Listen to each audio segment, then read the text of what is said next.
you're new here, my name is Crystal. I'm the founder of the brand KAPHILL. And on this channel, we talk about fashion, family, and fun, but also how we are building KAPHILL into $1 billion business. So let's get into it. So this blog post is going to be a little bit different. I usually have like an overarching theme title, but today I kind of want to go off script and just do what's been on my heart. Because things has been on my heart, you know?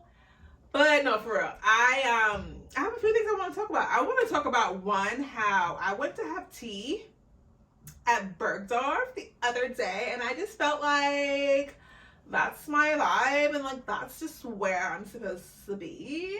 Like a lady who lunches, but like who's not using her husband's money, but like using her own, and maybe a little bit of his, but you know, like her own, right? Anyway, I had a really good time. I hung out with my girl Carolyn, and you guys will see that on my Week in a Life post, so stay tuned for that. Subscribe if you haven't. Click the button.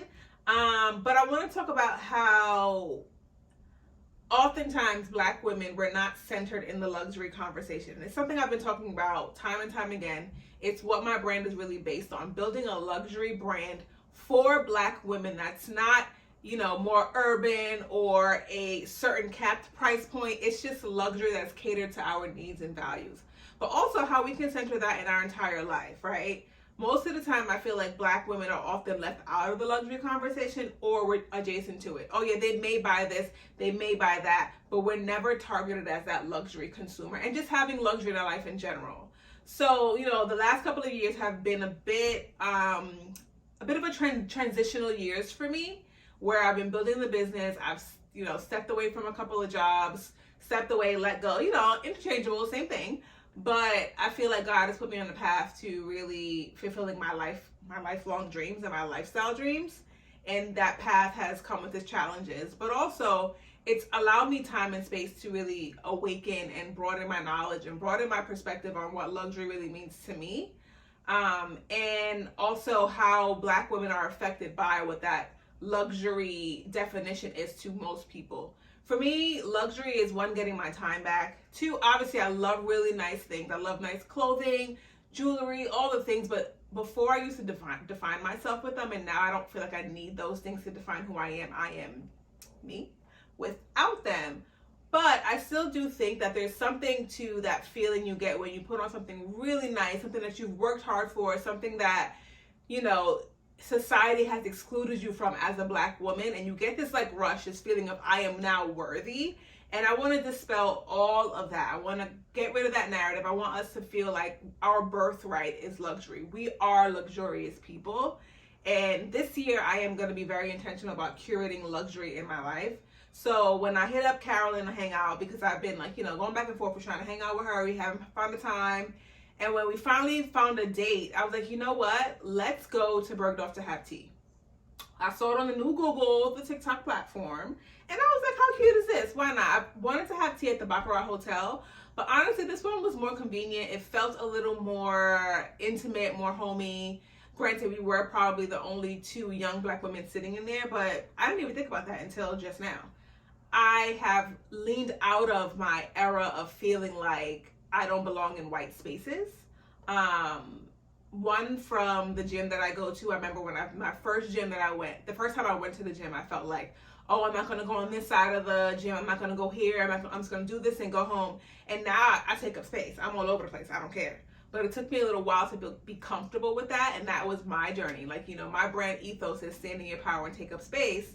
And that was something, a mantra that I was telling myself so that I could finally feel like that's the vibe and energy I'm giving off, and I believe it's the energy I'm supposed to hone and own and harness and show the world. I say this to say that sometimes I think we get a little confused at what luxury truly is, and everyone has their own definition, but I'm speaking only in my opinion, obviously. I think luxury has more to do with your mindset and what you believe you deserve versus the actual item or material thing. Like, I deserve to live a life of ease and peace. I deserve to live a life where I can accomplish things. I can do hard stuff. I deserve to live a life where things flow to me. I'm not chasing things. I deserve to live a life where I can walk into a space and place and not even think about if I belong here, because this is my birthright. This is my norm. This is my my space, right? I don't need to be thinking about, oh, how this person going to perceive me, or how this environment going to make me feel in a way, because I deserve to be here, right? And I don't need to think about how other people are going to view me in this space, because that is not my business, that is theirs, and be gone. I also want to talk about like how finding your people can be a little challenging sometimes. But when you find the good ones, you find the good ones. This is the first time I've hung out with Carolyn, and she was so cool. She's such a vibe. She's also a Virgo. I'm a Leo, but one of my best friends is a Virgo. And the vibe was just there. Like, and it wasn't like I didn't feel nervous. I didn't feel like, oh, I got to put on. I feel like I'm more grounded in who I am these days. And I don't really put on for anyone anymore. But I remember a time in my life where I did put on and be like, oh, I'm this type of girl. I was myself. She felt like she was being herself. And it was just so natural and easy. We could have been there for more than 3 hours. But we had things to do and people to see. But I really feel like finding your people is like trial and error. It's like dating, right? You think you found someone, and sometimes the people that you think are your people are usually based off of your past experiences. And you think you have this commonality, these common values, when you really just have the common trauma, right? You have common negative experiences that you are bonding over, as they call trauma bond. But also you guys just have the same mentality, or the mentality that you're so used to. And when you're trying to move out of a certain space and mentality, you have to separate yourself from certain things, right? Not that you have to cut people off, not that everyone from that space in your life is terrible people, no, but you have to broaden your horizons, and you have to step out and try something new. So I have become a master at cold emailing people, texting people, DMing people for either business connection or even friendship. And now I don't feel nervous about it. I don't feel like I'm being weird. I just feel like, hey, I would love to make more friends in this space. Like, you're an entrepreneur, you have a successful business. I would love to just connect and see what resources we can share. And if we build a sisterhood, then amazing. And if it is just business, it's just business. But I don't feel nervous about doing those things anymore. And I think there's power in stepping out of what you know and feeling a little uncomfortable, feeling a little corny sometimes, but reaching out and building new relationships. Speaking of new relationships, right? I am a young age of 35. And God has blessed me over the past 3 years with women who are 5 to 7 years older. And at first I was like, I don't get it. Granted, we have so much in common. It doesn't feel like there's like this big age gap, because there isn't. We're all in the same age energy, but they do feel different than my lifelong friends, right? And I wondered, like, okay, so where am I going? I was in this space of like trying to figure out, like, okay, what does this mean? Am I not that girl anymore? Who am I? Why are all these people coming into my life and attracting me? And am I attracting them? What energy am I giving off? But I just realized it goes back to what I was saying about creating new spaces and places. All of these women are in the place that I envision myself to be in. And I didn't force these connections. I didn't cold call them. I just was there in a space where God put me, and I've met these people and they've given me connections. And it's not just like, oh, let me give you a connection because I think your business is dope. It's like, oh, I like you as a person. I want to build a friendship with you. And I used to find it really hard making friends when I was younger. I was really shy. One of my best friends, I remember in high school, she came up to me. She was like, hi, my name is Dominique. Can we be friends? And I was like, okay. And it wasn't that I was being shady or saying, I was just shy and I was scared to meet new people. And now I feel like I'm a lot more personable. I may not be like the person that's like chatty patty in the room, like networking and working the whole entire room, but I will gravitate towards people whose energy feels good. And I'm just so appreciative of getting a wiser perspective in my life, where we're all going through different things, but when you have a little bit more experience, even if it is only 5 years, it really helps you be grounded in where you are. And it validates what I've been wanting, even though some people who are closest to me are not in that space where they don't want the same things. I don't feel weird. I don't feel out of place. I don't feel corny. I don't feel like I'm doing too much. I don't feel all those things. I feel very secure in the direction I'm going. And granted, I do have my moments of feeling like, but I used to do this and I was fun and I want to do that again and boring. But then I get into my when they go low, we go high. You feel me? I think there's a balance, a balancing act. But I'm just really happy that I'm finding my new people, and I still have my original people. And just because we're not on the phone every day kikiing, talking about whatever's going on, or we're not in the same space, doesn't mean that we can't connect and vibe. Like, there's so many levels of connection, so many levels of friendships and groups that you can be in. I don't have to have one group of friends, and I'm learning that slowly. I used to be like, oh, my team is mad small. Granted, I have a small team, but I have people who love me who are outside of that small team also. What else did I want to talk about? Oh, I want to talk about how God be really showing out for your girl. All right, so remember when I said I was like in a transition? Like, I've been in a financial transition, aka like I didn't really have a job for a little while, and it was a little bit of a struggle, but I was making it look good, right? I always put a little bow on it, make it look nice, make him want to marry me. But I got an opportunity the other day. Shout out to my aunt who put me on with one of her friends who does HR consulting. And I had the opportunity to host a career workshop, a career readiness workshop in Waterbury, Connecticut at the Social Services Building. And I thought it was so ironic that a person who has been unemployed since September of 2022, minus my business, obviously, but we all know running a small business, you ain't really paying yourself like that up front, at all up front. But I thought it was very funny that I got the opportunity to teach a class of people who were either on social services, who had just lost their job, who have substance issues, been in a domestic, a violent situation. They're all in transitional spaces, and God picked me, the person who was in the same space as them, to teach them how to be ready for the next step in their life and ready for the next step in their career.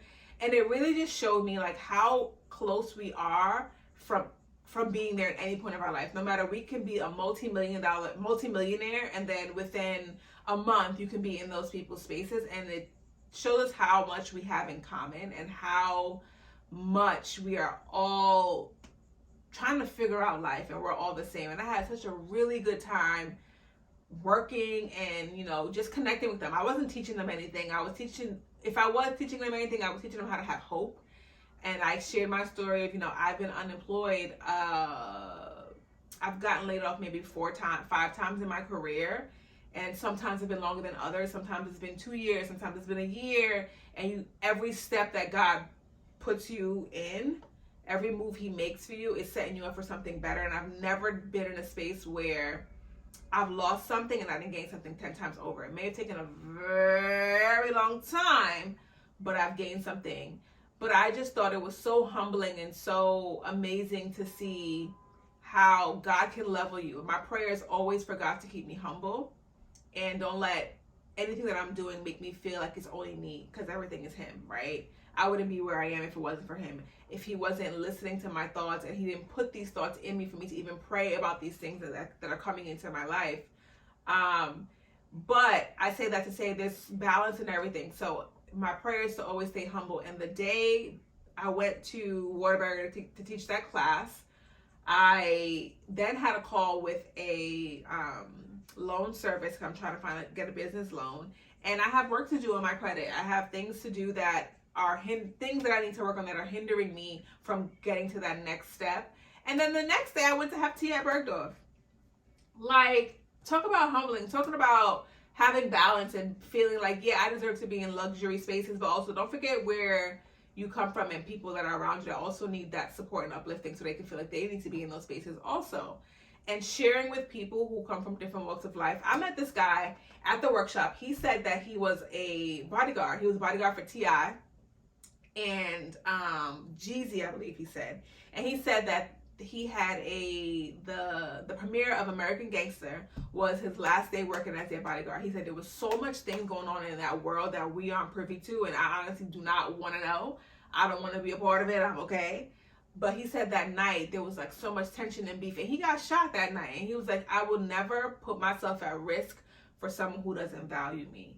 But he, coming from a place where I'm sure he was making a lot of money to be their bodyguard, and then now he's in this space. He's like, I've had opportunities, I've had money, I still have it, but I'm here trying to figure out what my next step is. And it was so humbling, and it was so perfectly timed, because just a month ago I was praying to God, like, what am I going to do?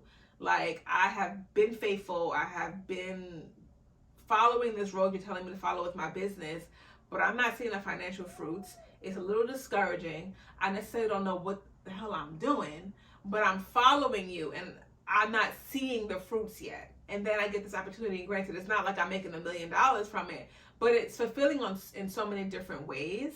And I say that to say finding your people is not only finding your people personally, but it's finding your people professionally, and finding people who you can pour into, who may not have the same things to give you back, but they give you something else. Like, I left there feeling so inspired and feeling so just happy. Like, I complained about certain things that are so minuscule in comparison to what people have gone through. Let me tell you a quick story, right? So the lady who hired me for this job, she was telling me that she was teaching one of these classes maybe a year ago, and she was talking to a young woman, and the young woman said that she was a victim of sex trafficking in the Bronx, New York, where I grew up, where I was born and raised, in the Bronx, New York. And she had a customer who ended up developing feelings for her, and he would pay just to sit and talk to her, like, day after day. And then as they started to build a relationship, he devised a plan for her to escape. So one day he came from work, he was a construction worker, and he came to get an appointment to be serviced. And this man, she was in a room in a basement somewhere, and it was all barred up. So all the windows were barred, even the door had bars on it, she said. And this man brought his welding tools and welded a hole in the bar for her to escape so she could run. And he did his, paid for his appointment, welded. First of all, how did he him welding? How? And she was able to escape and run away. And she ended up in Waterbury, Connecticut, which is like an hour and a half from the Bronx. And I'm like, bruh, these stories that people have, you would think it's out of a movie, but these movies are based on facts. And people around us, you never know if you're on a train with someone who's sitting in that same space, and we get mad, we get an attitude, people got road rage for no reason. Like, you don't know what people are going through, and you just have to really find your pockets of happiness in your situation and just realize how blessed you are. And I know it's easier said than done when you're not in the most ideal situation, but I've made it a practice since 2020, because I have been a Debbie Downer prior to find a pocket of joy. Even if I have days where I'm just miserable and I got an attitude and I'm frustrated and I'm taking it out on people I shouldn't take it out on, I try to find within the next minute or so, I try to find some form of happiness I can latch onto, because I don't want to be in a valley of despair my entire life. That is not my ministry. That's not luxury to me. That's not where I'm supposed to be. I also want to talk about, I ended up watching this show on Netflix called Champion. Yeah, my little accent came out. And for all y'all Jamaican born people, do not come for my accent, because I'm Jamaican. I don't care if I was born here.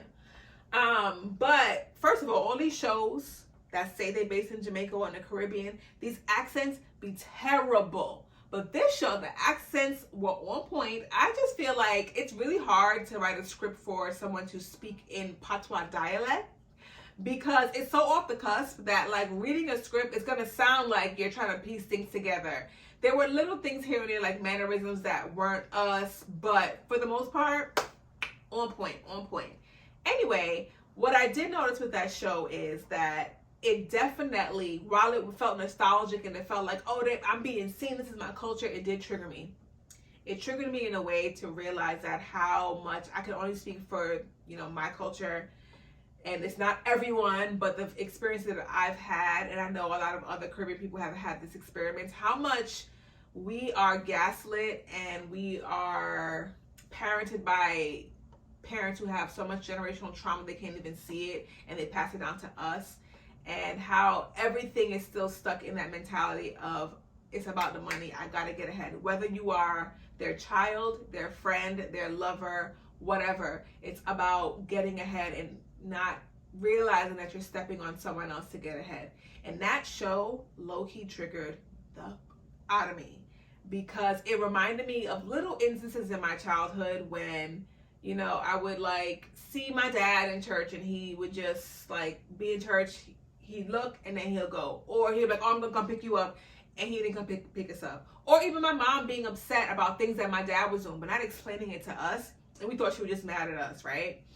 And just how the culture in general glorifies men who treat women like nothing, or like we're disposable, or like they're the gods, and how they lift up some of the men in the culture and make them feel as if they are more worthy or better. And then there are women who also protect these men and make other women who don't want to stand for it, make them feel like they are doing something wrong, or, you know, this man who is having babies on you, who is not helping you really financially, but he's around, he's not connecting with your kids, he's not connecting with you, that, oh, because he's just there, it's a good man and you're passing up on a good man, versus someone who really values you, who sees you, who wants to support you. And it also just shined a light on, if you don't talk about your trauma, you don't talk about the things that are affecting you, you're going to repeat it. And you're going to make these poor decisions, and your kids are going to be affected by it, and they may repeat the same decisions also. And you're not really going to know. I love my family dearly, and I've had a interesting, you know, upbringing where all of my cousins were around the same age. I am the youngest out of all the cousins though, all the girl cousins, and all the boy cousins are all around the same age. So we all grew up together. And this past weekend, it was my grandmother's 89th birthday, and we all went over there, and it was nice and it was cool. We was laughing, kikiing, but I also saw myself trying to fit into that space where I know that I've never felt like I've truly fit. But because I want to connect with my family, I'm like in the midst of it. And not that anything negative happened, because it didn't, but I just felt so anxious when I came home. And I had to get back into my own energy and like reset my nervous system in a way, because I felt like I was back in that space of being a 7, 8, 9, 10, 11-year-old girl. And I'm around my cousins who are older than me. And yes, I was picked on. I was the kid that got all the jokes done to them and blah, blah, blah, blah, blah. Big eye roll. But also know that I'm a grown woman. I don't have to be in spaces that make me feel that way. I don't have to stand for people who think that they're just playing, but it's hurting my feelings. I don't have to stand for being in a situation that's going to make my daughter feel like how I felt when I was a kid. And now that I'm an adult, I can remove us. And I realized that, you know, one of my cousins was doing what cousins do. They pick on each other, but I don't like that. I don't bully nobody. Nobody should bully my kid. Nobody should bully me. So I'm like, yo, leave her alone. And then she was like, oh, I'm crying because he's bothering my cousin. And it reminded me of a time, if my cousins are watching this, they'll know what I'm talking about. A time where my sister was getting into an argument with one of my cousins. I started crying, like, leave my sister alone. And that reminded me of Avery. And then they done egg my sister on and said that she burned my cousin's shirt and they started fighting. And I was like, what's happening? Like, what's happening? But I say that to say, finding your people, finding your space, knowing when to walk out of a situation that is not necessarily causing you harm, but it's making you feel some kind of way. It's okay. I love my family. I'm gonna hang out with them again, but I also need time to recoup and be back in my own energy and set up my own family the way that feels nurturing to me and to them. So yeah, like, I don't know, like, champion the show did all right, and nobody too bad, but I ain't like how they was doing my girl Vita. And everybody would make it seem like Vita wasn't helping them and she was this horrible person.